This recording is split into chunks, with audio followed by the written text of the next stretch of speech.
けたいか。当たり前だ。あるのか方法が。俺は黒崎一護だ。 Hello everybody. So today we're talking about the first arc of the Bleach anime, and for this purpose I'll only be focusing on the anime as for now. The Agent of the Shinigami arc, correct? I did that correct. Okay, so it's a very strong first arc, and arguably it's the most important arc in Bleach. Um, I know what I want to say is that we'll be focusing only on the anime for now, since it's the only thing I'm rewatching. I'm not rereading the whole manga. I believe Bleach is one of those animes where the anime adaptation differs from the source material because it adds more to the story. Of course, the first filler arc isn't added by Kubo. It was very his involvement was very limited, but we'll talk about that when we get there. Now, we're focusing on the first arc of Bleach, which is arguably the most important arc of the whole series because it sets off the groundworks upon which Kubo could just create more and expand the story from. Now, I think it's a very solid arc. I think it paints Ichigo to be probably, in my opinion, the best main character in any other shonen, at least from that time.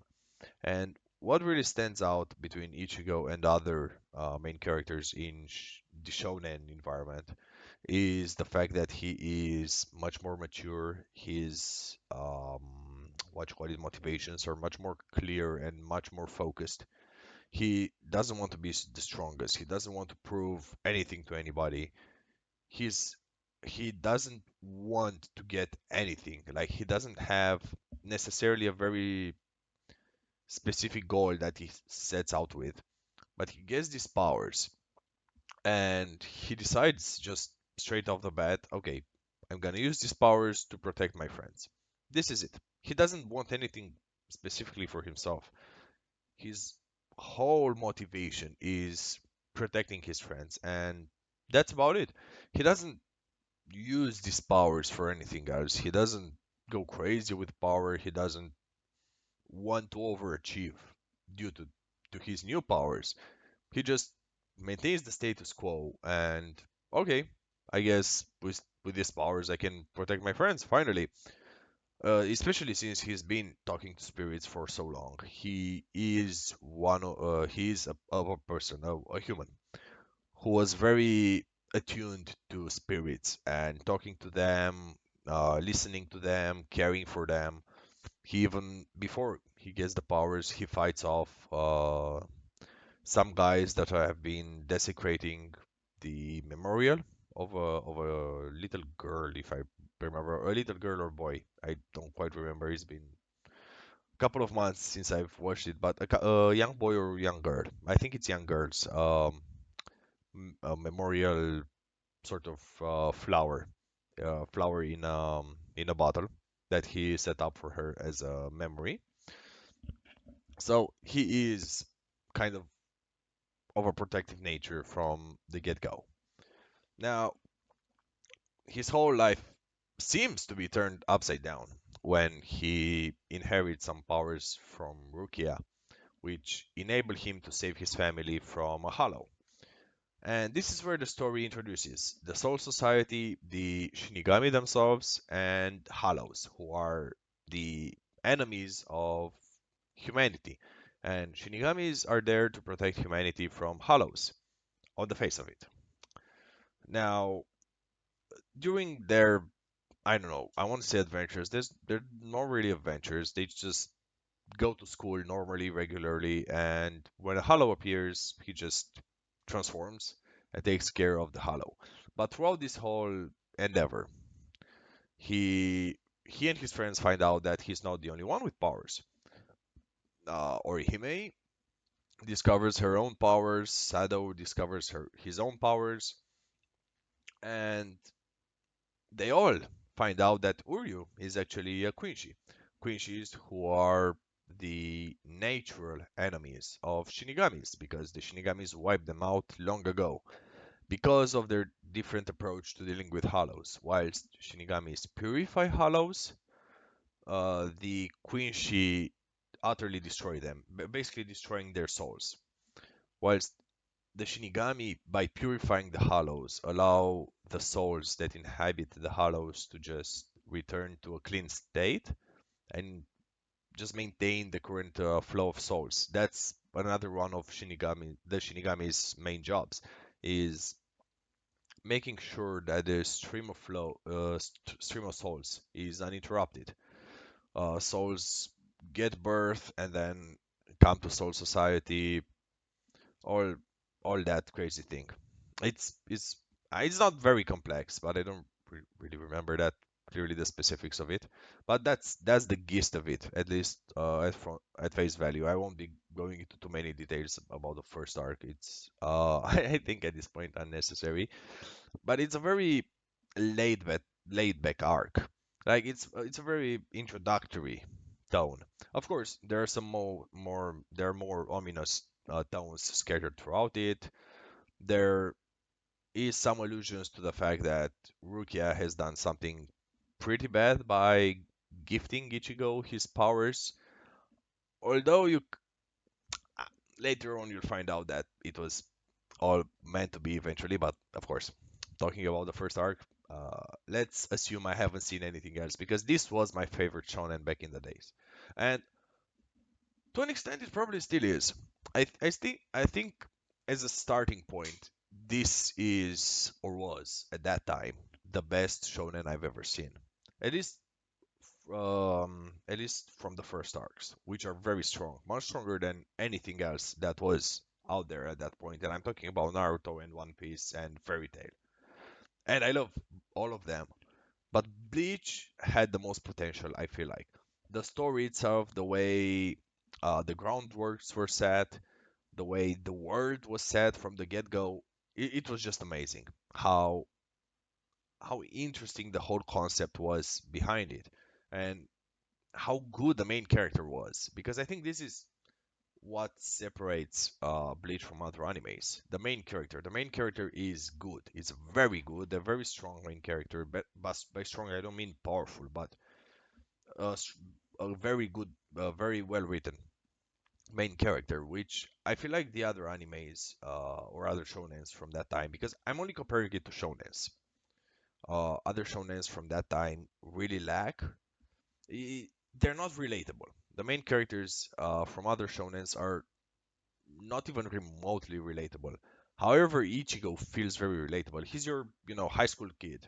And high school kid going about his business, not trying to do anything great with that powers other than protect his country, country, his city and his loved ones, which again feels very relatable. That's what everybody would do with those powers if given the chance and told to, okay, this is what we're supposed to do. We're supposed to protect people.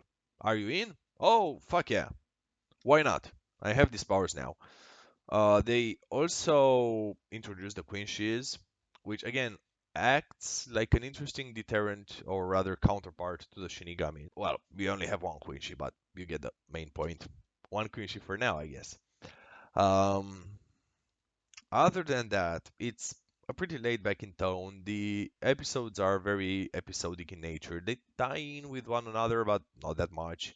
They're more like, adventure type kind of anime, like not real adventure type, but more it feels very slice to life. I think that's the word. Slice to lifey type of anime in the beginning. Then by the end of the arc, the story kind of uh reaches a boiling point where spoilers alert, Ruke is being brought back to the Soul Society by one of her former friends and her own brother, and she stands trial for treason. So Ichigo must find his strength to get her back. And he does that with the help of a very strange and enigmatic, a mysterious shopkeeper by the name of Urahara and his oldest friend, a talking cat. We'll go go the next arc more into the talking cat. But basically, from the get-go, you have this Master Roshi type of character that's much more mysterious than he lets it out to be. I think in the first arc, it's established that he was part of the Shinigami at some point, but the way he knows about everything else and how I know with Rahara, the thing is Kubo managed to make him at the same time very interesting from the get-go, but also very menacing in so many ways. He established very early on that his morals are pretty much non-existent or very different than what you'd expect or what everybody else's morals are. He's very laid back, but he's also very ruthless, especially in regards to Ichigo's training. He doesn't seem to care that much about him, and to an extent, he doesn't really. He doesn't really care about Ichigo or his well-being or anything else. He doesn't care about him. He only cares about getting him stronger and prepare for the fight. If he dies in the process, then so be it. He was the man to be, and that's about it. He's scary as fuck. And to think that this character was a very important part of the first arc because he is so not Ichigo, not nor Rukia, nor Uryu, the Quincy, but this shopkeeper, this mysterious guy, Urahara, is the one that kind of drives the plot forward and provides Ichigo with a way, with the key to actually saving Rukia. By the end of the arc, Ichigo and his friends, Orihime, Sado, and Uryu, alongside the talking cat Yoruichi, just embark together on the quest to save Rukia from the Soul Society, the organization that the Shinigami belongs to. Or I don't know, Soul Society is the place. The Godei 13. The Shinigami themselves. Ah, fucking Christ. Try not to say too much of the story, if possible. But again, it's very good first arc. It's, I think, the best introductory arc of any shonen in existence, and I think it really captured the world very well. I think that's the most appealing fact of Bleach, and that's why I loved it when I first watched it. I could rewatch it from the start without, I don't know, getting bored or anything like that. Even though I knew virtually what would happen at all points, but the first arc was executed so well, and in the anime as well, not only in the manga, but in the anime as well. Because the anime took the manga and added some scenes in between panels, some scenes in between chapters that made sense and made the story itself much bigger than it was in the manga. So I think from an anime perspective, it's one of those animes where they actually add stuff that is very cool and makes sense and enhances and it enhances the story by a very large margin. So yeah, I believe the introductory arc is the best in any shonen. I believe the main character is the best in any shonen. Now, regarding the supporting characters, it's really you don't really get much about them. Only the base traits of each one of them, like Ichigo's relationship to them, uh, their most defining traits, and mostly their motivations, and that's about it. But very, very scarcely. Like they aren't very expanded upon compared to other animes of the time. Which again, is something that Bleach lacked. It has a host of characters. Like they really introduced a huge number of characters, but without much substance. They're cool characters. Their powers are strength are great. The characters themselves have so much potential, but they're never explored. And this is, I think, a little bit obvious from the first arc. Outside of Ichigo and Urahara, you don't really care about anybody else, to be fair. Maybe a little bit about Uryu, but Uryu shines in the next arc. Um, so yeah, even though the main character and some supporting characters are great and very well written, everything else feels very shallow in so many ways. The world itself is very good. The groundworks, at least, are amazing, but you cannot really care for any other characters. And this is what hurts Bleach. At least moving on. For the first arc, it was okay. I mean, it's an introductory arc. You're not supposed to care about everybody else equally.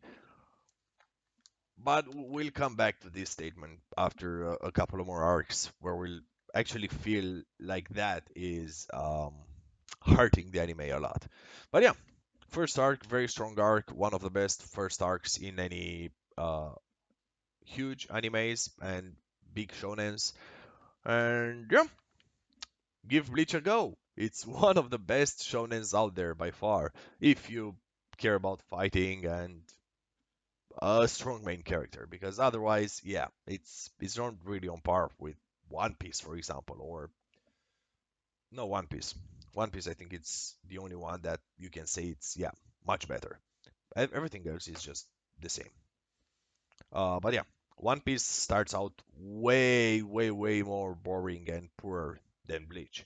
But as time goes on, yes, One Piece becomes this crazy, crazy ass good anime, while Bleach kind of stagnates. But again, Bleach is very good.